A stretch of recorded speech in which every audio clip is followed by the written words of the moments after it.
अष्टांगहृदय सूत्र स्थान क्रमांक 1 श्लोक नंबर 17 हम अब पढ़ेंगे।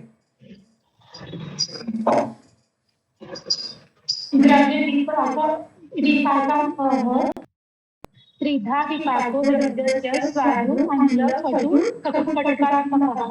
तो यहाँ पे द्रव्य के विपाक बताए गए हैं जो कि त्रिधा मतलब 3 विपाक है द्रव्य के, स्वादु मतलब मधुर, अम्ल और कटु। अभी सर्वांग सुंदरी व्याख्या उनका है विपाक त्रिधा सर्वद्रव्याणां परिणाम काल भावी कार्यानुमेयो जठराग्नि संबंधाद्रस्य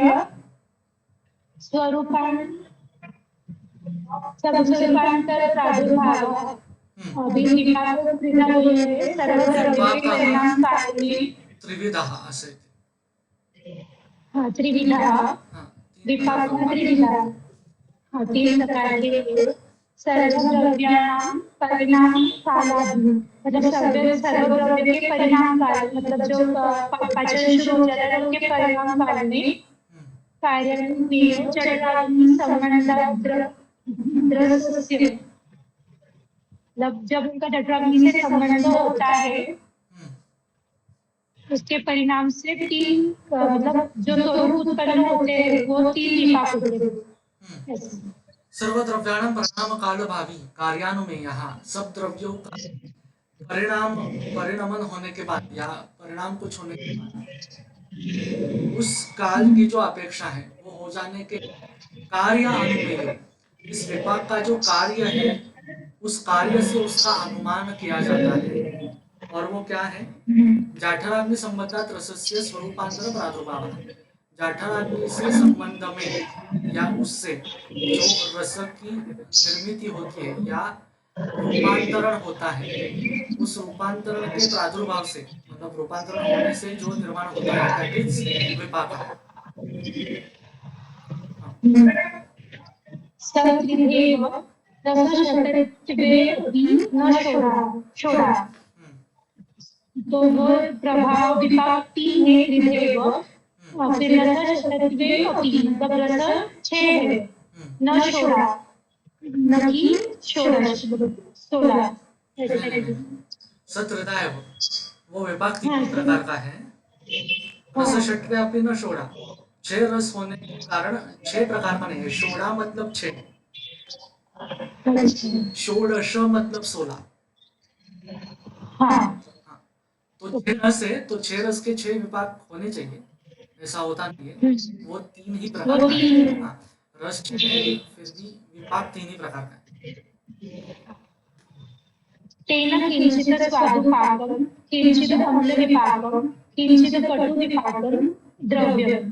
तो वो 3 वो जो 6 रस है उनमें से किंचित का स्वादुपाक है, किंचित का अम्ल विपाक है और किंचित का कटु विपाक है, ऐसे वो द्रव्य। तत्र मधुर लवणेयो माधुर्यो विपाकः। तो उनमें से जो मधुर और लवण है उनका मधुर विपाक है। अम्लस्य अम्ल जो रस है उसका अम्ल विपाक है। तिक्त कटु कषायानां कटुकः, जो तिक्त कटु और कषाय रस है उनका कटु विपाक है। सच कार्यानुमय और वैसे सच मतलब वैसे कार्य उनसे है। नहीं कार्य अनुमेय। अनु मतलब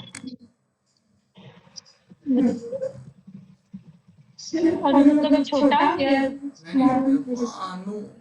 अणु मतलब छोटा। अनुपान मतलब साथ में या उसके बाद में। तो अनु का मतलब बाद में। सच कार्य अनुमेय, मेय का जानना। तो वो विपाक जो है वो किस तरीके से जानेंगे? तो वो कार्य अनुमेय है, उसके कार्य है विपाक के, तो उस कार्यों से उसकी पहचान होती है या जाना जाता है। वरना जो हम रसा इस प्रकार से है ना, जो द्रव्य हम जिह्वा पर रखते हैं तो तुरंत उसका रस पता चल जाता है। अनुरस किंचित अंते व्यक्तोपि चेष्यते, ऐसा है। कुछ रस बाद में व्यक्त होते हैं दैट इज अनुरस, लेकिन वो जिह्वा पर ही होता है। विपाक का जो है वो जठराग्नि से प्रेरित होकर उसके बाद जो परिणमन होगा रस में, 6 रसों का 3 रसों में, दैट इज विपाक। तो आमाशय में जब ये रस का परिणमन होगा तो वो तो हमें जिह्वा पर नहीं दिखाई देगा या पता नहीं चलेगा। तो ये प्रत्यक्ष नहीं है, इसलिए उपमान किया जाता है, कार्यानुमेय है। उसके जो कार्य दिखेंगे विपाक के, उस हिसाब से वो निर्भर है। आगे। अभी उसका उदाहरण तथा च वक्ष्यति, मतलब अभी वैसे ही देखिए जो रेफरेंस कोट किया है सुप्रस्थान 9वें अध्याय 20 में था। जठराग्नि अग्निना योगात उदेति रसांतरम। रस मतलब जो जठराग्नि से के योग से रस का मतलब परिणाम होता है, रसांतरण होता है। रसानां परिणामन्ते स विपाक इति स्मृतः इति। रस के परिणाम स्वरूप फिर विपाक तैयार होता है, ऐसे बोला, ये समझना चाहिए। अतएव सोपसर्गाः पाकशब्दाः उपात्तः। अतएव इसी वजह से सोपसर्ग अगर पीछे आता है इसलिए उसका पाक शब्द का उत्पत्ति हुई है। नहीं, उपसर्ग जो शब्द है वो विपाक शब्द है ना, पाक शब्द नहीं है। वी ये उपसर्ग है। अच्छा। हाँ, तो इसलिए अतएव मतलब इसीलिए स उपसर्ग पाक शब्द उपात्ता है। स उपसर्ग मतलब जो वी उपसर्ग लगा है वो उपसर्ग के साथ पाक शब्द की उत्पत्ति हुई है, या यहाँ पर बताया गया है। उपात्त मतलब बताया गया है, एक्सेट्रा, इस प्रकार से अर्थ है उसका। विशिष्ट पाको विपाकः। तभी उन्होंने दी का मतलब दिया है, विशिष्ट पाक होते हैं उसे विपाक कहते हैं। न पाक मात्र स्वरूप, मतलब वो सिर्फ पाक नहीं होता, वो विशिष्ट पाक होता है, विशिष्ट ये पाक विपाक। है। यस, ये सिर्फ इस प्रकार से नहीं है, चावल ले लिए, पानी डाला, कुकर में रखा या मटके में रखा और फिर पकाने के लिए छोड़ दिया तो ये सिर्फ पाक हुआ, उसमें विशिष्ट रसांतरण नहीं होता जब ये बाहर प्रोसेस होता है, मतलब सृष्टि में।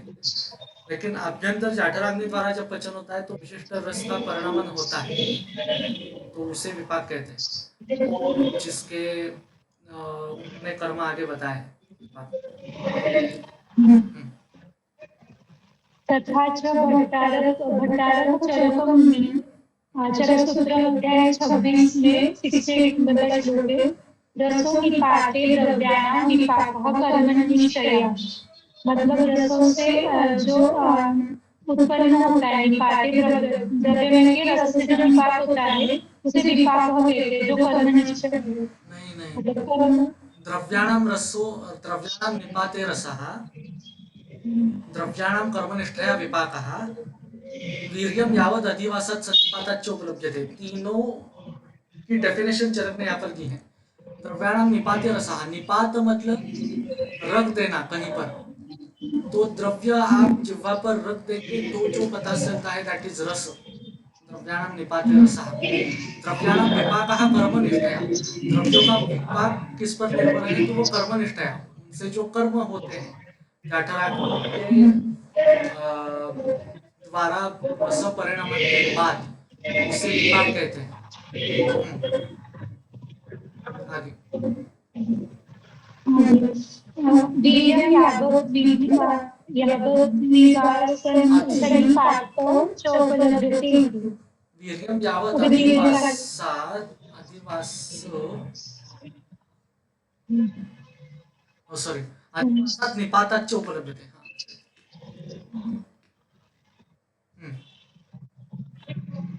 वीर्य का डेफिनेशन बोल रहे हैं आप लोग। इसके बाद इसका क्या कहेंगे, अधिवासात् निपाताच्च। अधिवास मतलब टाइम तक साथ रहना। हाँ, साथ रहना, तो यह अधिवास मतलब साथ रहने से, और निपात का मतलब यही है, जब ये रख देते हैं शरीर के अंदर तो जो उत्पन्न होता है दैट इज निपात, दैट इज वीर्य। तो अधिवास जब तक वो द्रव्य शरीर के अंदर है तब तक उसका वीर्य है और उसका निपात भी है, मतलब वो शरीर के साथ है। वो जब बाहर निकाल दिया जाएगा तब तो उसका ये खत्म हो जाएगा, वीर्यत्व जो है, मतलब उसकी कार्य करने की शक्ति। वीर्य इज व्हाट, कार्य करने की शक्ति है। हम्म? तो वो जब शरीर के अंदर तक रहता है तब उसकी शक्ति, हाँ, जब वो बाहर निकल जाता है तो वो शक्ति नहीं रहती, वीर्य नहीं रहता है उसमें फिर। एवं कर्मनिष्ठा अनुमिति एक रूप अवस्थो जठराग्नि संयोगाद्यो रसानां रसांतरोद्भवः स एव विपाकः। अभी विपाक का बोला है उन्होंने। एवं कर्मनिष्ठा अनुमिति एक रूप अवस्थो जठराग्नि से मतलब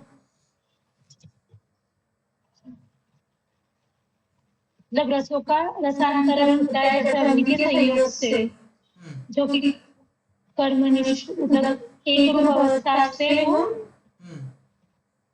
रस का अंतरण होता है, जैसे इसको विपाक कहा है।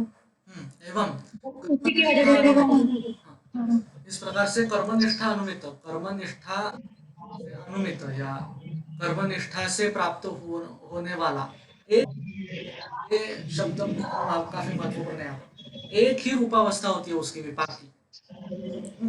जाठराग्नि संयोग है, जाठराग्नि संयोग से यो रसानाम रसांतरोद्भवः, जो रसों का रसांतर उद्भव होता है, जो रस चेंज होते हैं, स विपाकः, उसे ही विपाक कहते हैं।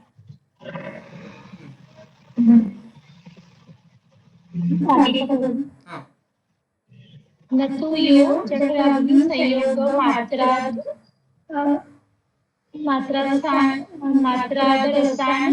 रसानाम रसानां अनेकावस्था प्रागमधुरो अनन्तरः स एव पच्यमानो अम्लसतो विपच्यमानः स एव कटुविपाकः। तो यहाँ जठराग्नि संयोग मात्रात रसानाम अनेकावस्था, हाँ, तो जो एक रूपावस्था जो बताई है ना, वही विपाक है। जाठराग्नि संयोग से रस के जो अनेक विध अवस्था होती है वो विपाक नहीं है। प्राग मधुरः अनंतरम स एव पच्यमानो अम्लः, पहले सब के सब जाठर जो आहार रस जो लेते हैं उसका प्रायः पहले मधुर जो है वो होता है, अनंतरम से वो पच्यमानो आम्ला, फिर वो पच्यमान अवस्था में आम्ला अवस्था में चला जाता है। ततो विपच्यमानः स एव कटुः विपाकः, फिर उसके भी आगे जो विपच्यमान मतलब आगे की अवस्था में जो जाता है उससे कटु विपाक होता है। अनेक जो रस आप सेवन करते हो, षट रसात्मक आहार है, तो अनेक रसों से उत्पन्न होने वाला जाठराग्नि में जो परिवर्तन है वो विपाक नहीं है। एक चीज यहाँ पर ध्यान में रखो। तो सबका पहले मधुरीभूत होगा उसका मधुर विपाक, फिर अम्ली भवन होगा उसका अम्ल विपाक, कटवी भवन होगा उसका कटु विपाक, इस प्रकार से कहते हैं।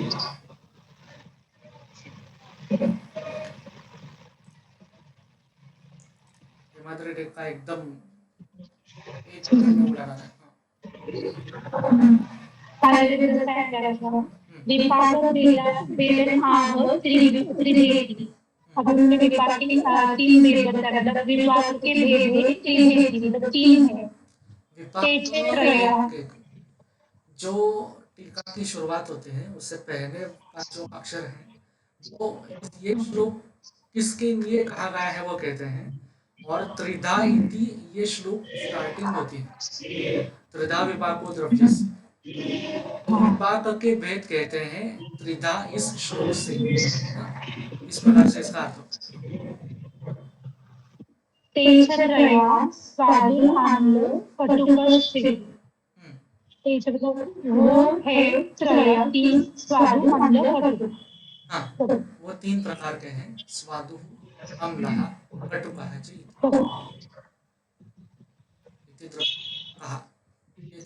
हो गए।